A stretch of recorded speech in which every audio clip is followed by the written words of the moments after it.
My name is Chloe, and I am 32 years old. 3 weeks ago, I sent what I believed was the most courageous text message of my life.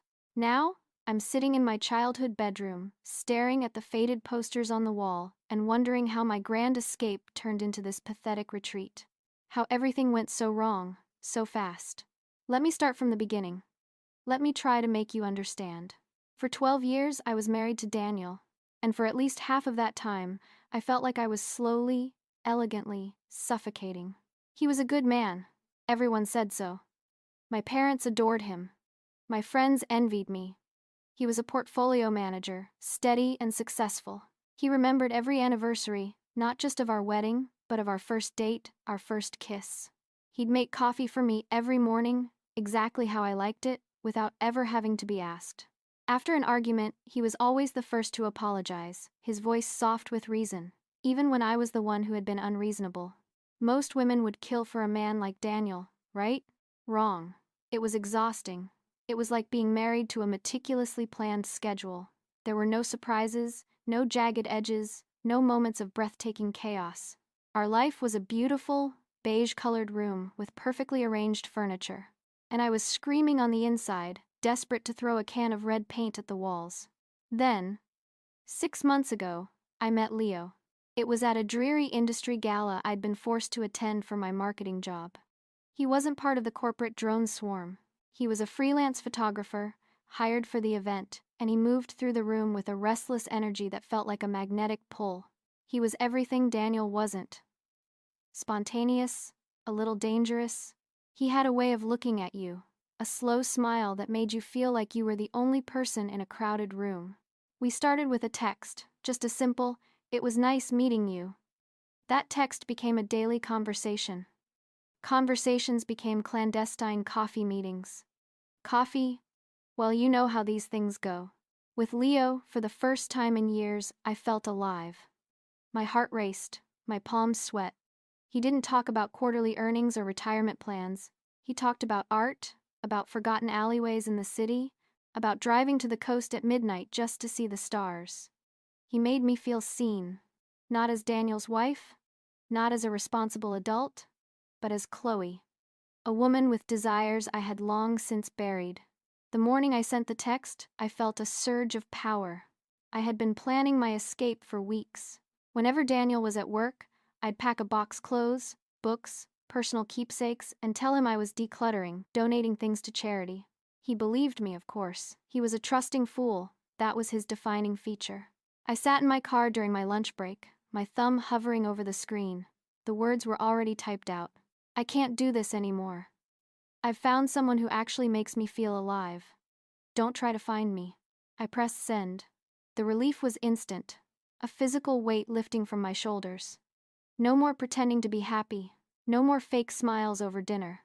No more boring weekends spent at home improvement stores. I was free.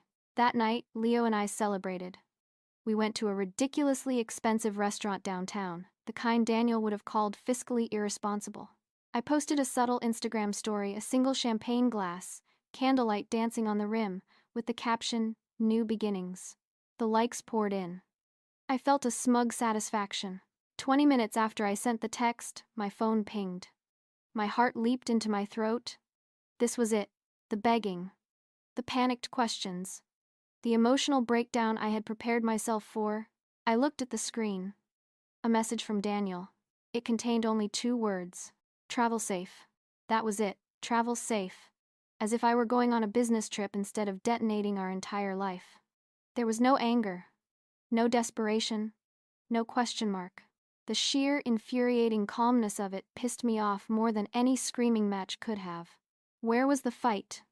Where was the proof that I mattered enough to fight for? I brushed it off. He was in shock, I told myself. A man like Daniel, a creature of habit and control, wouldn't know how to process this. He'd crumble. He'd come crawling back within a week. Guaranteed. The first few days at Leo's apartment felt like an extension of our affair. It was exciting. It was us against the world. His loft was in a gritty, artistic part of town. It had exposed brick walls and a single giant window that looked out over a tangle of fire escapes. For 6 months of sneaking around, it had felt romantic, bohemian, real. Now, it just felt small. The thrill of the secret was gone, replaced by the mundane reality of cohabitation. Leo was messy. Dishes piled up in the sink, his clothes formed small mountains on the floor. The passionate conversations we used to have were replaced by the sound of him playing video games for hours on end. Still, Daniel's silence was the thing that truly unnerved me. Not a single call, not another text. It was a void, a complete and total radio silence. By Friday, my annoyance had curdled into a strange anxiety. I needed a reaction. I needed to see him. To force a confrontation. I told Leo I had to go back to the house to get the rest of my things. When I pulled into our familiar driveway, something felt wrong. The air was still. The gardenias Daniel had planted were still in bloom, but the house itself felt closed off. I walked to the large ceramic pot by the front door, where we'd kept a spare key for years. I reached under the rim, nothing. The key was gone. A cold prickle of unease ran down my spine. I took out my own key, the one that had been on my keyring for a decade. I pushed it into the lock. It wouldn't turn. It was blocked. He'd changed the locks. He had changed the locks on our house without so much as a word to me. My hands started to shake, a mixture of rage and disbelief. I balled my fist and pounded on the solid oak door. "Daniel, I know you're in there. Open the door. We need to talk about this like adults." Only silence answered me. His car wasn't in the driveway. He wasn't even home. He had just locked me out, erased my access. As I turned to leave, defeated, I saw a piece of paper tucked under the windshield wiper of my car. It wasn't a handwritten note on a napkin. It was a crisp, white envelope with professional letterhead. Some law firm I'd never heard of. Peterson and Associates. My breath hitched. I tore it open. The message was brief and brutally formal. "Miss Collins, all future communication regarding the dissolution of your marriage to Mr. Daniel Fletcher should be directed to our offices." Miss Collins, not Mrs. Fletcher. He hadn't just changed the locks. He had already hired a lawyer. This wasn't the reaction of a heartbroken man. This was a strategy. This was the move of a man who saw our marriage not as a relationship, but as a portfolio to be liquidated. The invisible wall of his silence had just become very, very real, and it was made of lawyers. I drove straight to Leo's place, my mind a chaotic storm. This wasn't the plan. Daniel was supposed to be the one falling apart, not me. He was supposed to be begging me to reconsider, not lawyering up like some corporate shark. "Babe, you look stressed," Leo said without taking his eyes off his video game when I burst through the door. He was still wearing the same t-shirt from yesterday. "He changed the locks. He hired a lawyer, Leo." Leo finally paused his game. "Damn, that's intense. Want a beer?" That was when I really saw it. The smallness of his apartment. The precariousness of his life. For 6 months, this had been my escape. Now it felt like my trap. The next day, the next blow landed. I tried to use our joint credit card to buy lunch. It was declined.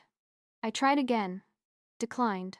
"Probably just a glitch," Leo mumbled when I told him, already annoyed that I was interrupting his creative process.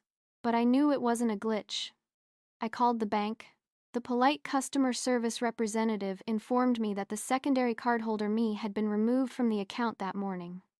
Then, with a knot forming in my stomach, I asked about our joint savings account. There was a pause. "Ma'am, that account was closed yesterday. The funds were transferred to a new, individual account under Mr. Fletcher's name only.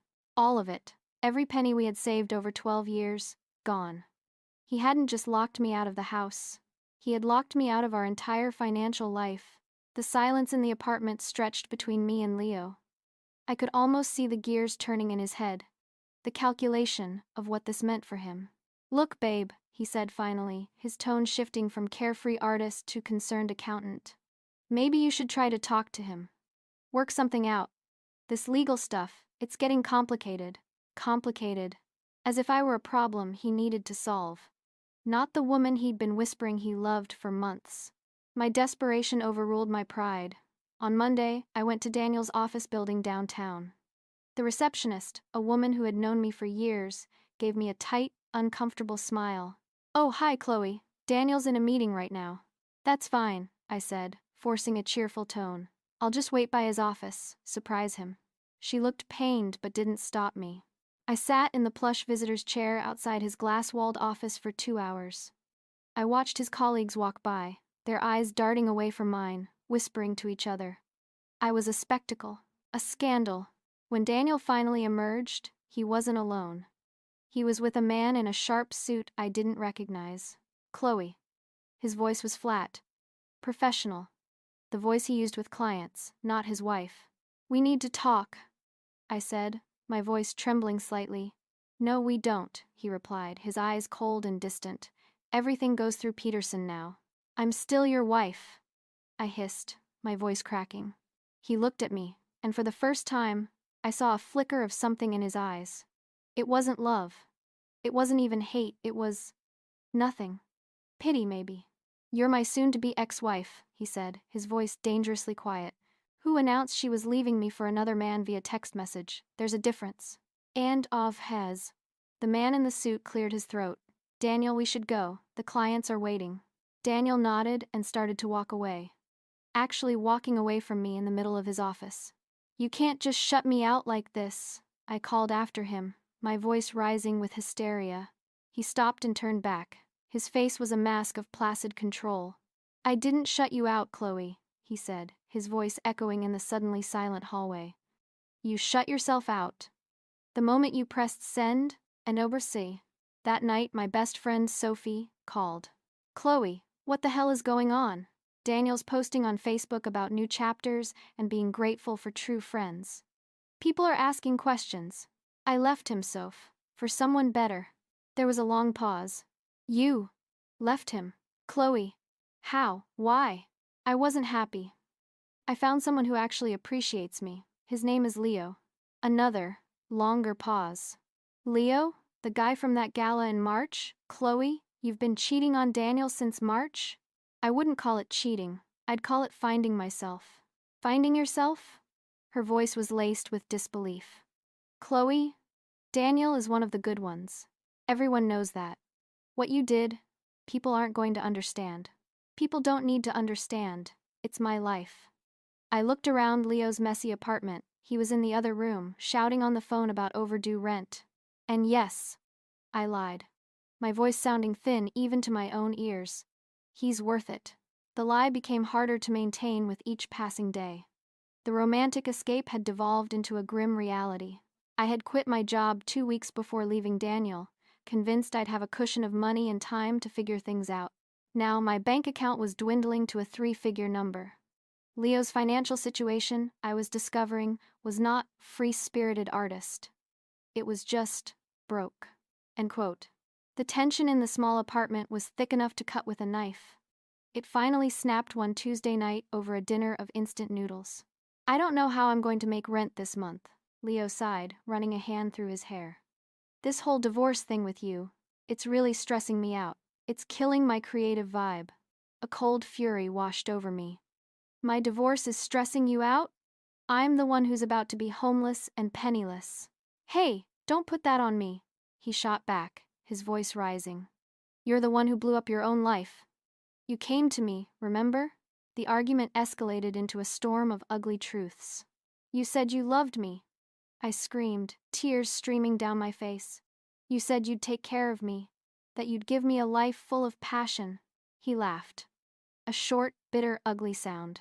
I loved the drama. I loved sneaking around with a beautiful married woman. I didn't sign up for a broke, jobless refugee who cries all the time. You destroyed your own life, and now you expect me to fix it? You're a loser, I shrieked, the words tasting like acid. A pathetic mooch who can't even pay his own rent.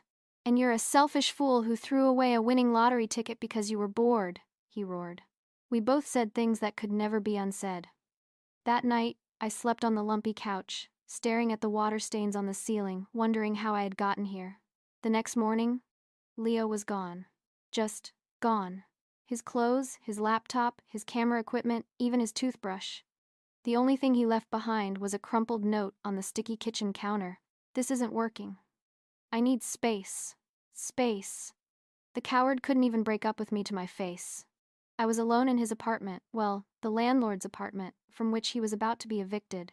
With nowhere to go and no money to get there, I made the most humiliating phone call of my life. I swallowed what was left of my pride and dialed my mother. "Mom?" I choked out. I need to come home for a while." The silence on the other end of the line was a judgment in itself. "Home? Chloe, honey, what's wrong? What about Daniel? What about your house?" "Daniel and I, we're getting divorced." Another long, heavy silence. "Divorced? But you two seemed so happy at Christmas." "We grew apart," I mumbled, the lie feeling pathetic. "Grew apart," she repeated, her voice flat. "Of course, sweetheart, you can come home. Your room is still here." The 3-hour drive to my parents' house was a blur of shame. I walked through the front door of the home I grew up in, dragging my belongings in garbage bags. My father was sitting in his armchair, reading the newspaper. He had always loved Daniel, treated him like the son he never had. He didn't look at me. "Your mother's making up the guest room," he said, his voice cold, his eyes never leaving the page. "I assume this is temporary." "I don't know yet, Dad." He finally lowered the paper and looked at me, his eyes filled with a disappointment that was worse than any anger. 32 years old, and you come running home to Mommy because you couldn't make your marriage work. You had a good man who loved you. A beautiful house, a stable life. What more did you possibly want? That was the question, wasn't it? Staring at my reflection, in the dark window of my childhood bedroom, that was the only question that mattered. What more had I wanted? The months that followed were a gray, monotonous purgatory. The divorce was finalized. I got exactly what my bargain bin lawyer had predicted: $3,000, my used car, and my personal belongings. Daniel got everything else: the house, the furniture, the investments, the life we had built. I was working part-time at a retail store in my hometown, folding sweaters and dealing with rude customers for minimum wage. My evenings were spent in a toxic ritual: stalking Daniel's life on social media. It was a form of self-torture. He looked happy, genuinely, infuriatingly happy. He hadn't crumbled. He had thrived. He'd started going to the gym and was more fit than I'd ever seen him. He'd updated his wardrobe. He was posting photos with friends, going on hiking trips, smiling a wide, relaxed smile I hadn't seen on his face in years. It was as if my departure had been the catalyst for his own liberation. Then came the first real stab to the heart. He was dating someone. Her name was Hannah, a nurse he'd met at a charity fundraiser his company sponsored. I scrolled obsessively through her profile. She was pretty, but in a quiet, natural way that I had always secretly scorned. No heavy makeup, no designer labels. Just genuine. Her posts were pictures of her dog, of sunsets from a hiking trail, of homemade bread. Her friends left comments that were full of sincere affection. My posts got pity likes from old acquaintances. I compared every part of her to me. She was wholesome. I was chaos. She was stability. I was a wrecking ball. 6 months after the divorce, I saw the engagement announcement. The photos were professionally done, taken in a sun-drenched park. They looked ridiculously, painfully in love. Daniel was wearing a suit I didn't recognize, looking more confident than I had ever known him to be. Hannah was laughing at something he'd whispered, her hand held up to her face, a simple, elegant diamond catching the light. The caption he wrote shattered what was left of my composure. She said, "Yes, I can't wait to spend forever with my best friend." My best friend? The words hit me with the force of a physical blow. In 12 years of marriage, I had never once thought of Daniel as my best friend. He was my husband, my provider, my roommate, my partner in life logistics. But my best friend? That required a level of intimacy and genuine affection I had been incapable of giving. It required actually liking someone for who they were, not just for the comfort they provided. I threw my phone across the room. It hit the wall with a dull crack. And then I cried. I cried for 3 straight hours, ugly, gasping sobs. I wasn't crying because I wanted him back. That ship hadn't just sailed. It had been scuttled at the bottom of the ocean. I was crying because seeing him so truly happy made me realize how profoundly miserable we had both been. How miserable I had made us both. I had been a dead weight, a cloud of discontent, and he had finally found his sunshine. 2 years passed. 2 years of living with my parents, of working a dead-end job, of feeling like my life was permanently paused. I was 34 years old and still asking my mother for gas money. Daniel and Hannah, meanwhile, had built a life. They bought a new house, a charming place with a blue door that I saw in their Christmas photos. They traveled, they hosted dinner parties. They looked like happy, functioning adults who had their lives together. The final blow, the verdict that cemented my life sentence of regret, came on a rainy Tuesday afternoon. I was scrolling through Facebook, a habit I couldn't seem to break, when I saw it. It was a photo of Hannah, glowing and beautiful, standing sideways in a garden. Daniel stood behind her, his hands placed gently on her visibly pregnant belly. His face was a portrait of pure, unadulterated joy. The caption read, "Our greatest adventure begins in October. Children." I had wanted children with Daniel once, early on, but I'd kept putting it off. Waiting for the right time, waiting to feel more settled, waiting for some unnamed, unattainable feeling of readiness. Now, he was starting that family with someone else. Someone who knew how to appreciate what she had instead of constantly searching for more. I closed the laptop slowly. My reflection stared back at me from the black screen, tired eyes. Stress lines around my mouth that hadn't been there 2 years ago. The vacant look of someone who had made all the wrong choices and was only now, far too late, understanding the full scope of the consequences. The worst part wasn't losing Daniel. I realized I'd never really had him, not in the way that mattered. The worst part was the crushing, suffocating realization that I had destroyed a good thing, a good man, because I was too selfish and immature to recognize its value. I had wanted excitement, and I got chaos. I had wanted passion, and I got drama. I had wanted to feel alive, and I had ended up in this living death, a ghost haunting the edges of a life that should have been mine. Daniel was right to protect himself. He was right to move on so swiftly. He was right to find someone who would love him properly. I just wish, with every fiber of my being, that I had figured out how to be that person before it was too late. Sitting here, in my childhood bedroom at 34, watching the man I threw away build a beautiful life with someone else, I finally understand the difference. It's so painfully, devastatingly simple. I wanted Daniel for what he could give me. She loves him for who he is, and that, more than any divorce decree, more than any legal settlement, is why I lost everything, and she gained the world.